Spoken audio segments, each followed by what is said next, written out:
Lan kami mga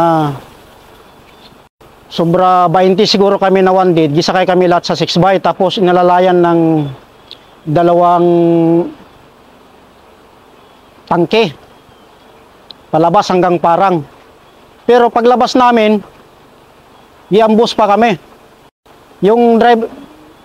Pati yung driver ng 6x, may tama din yon na wanted sa pa-exit namin. Kasi yung kalaban, nakalapit na sila sa may highway. Paano nangyari yun na nakalabas pa rin? Nakalabas kami dahil yung driver, makuha yung malakas ang loob niya. Kahit may tama siya,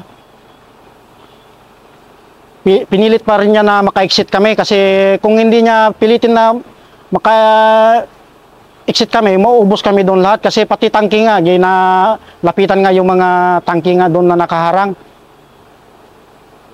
Paano kayo nakalabas yung sa sisbayan na yun? Hanggang nakarating ba kayo sa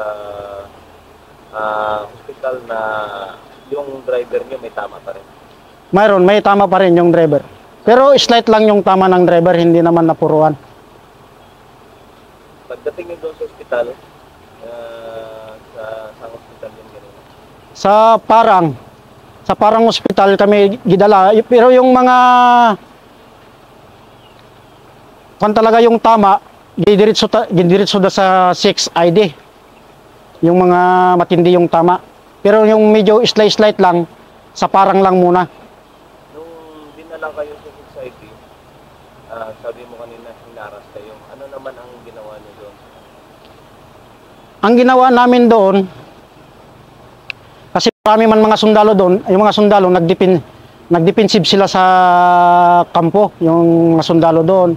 At saka kami, hindi na kami pinakuan doon sa ospital. Bali kami, yung mga makaya pa na kuan, medyo makaya pa, bali nagkuan na rin. Pumunta rin sa may mga matataguan na may mga covered na kuan na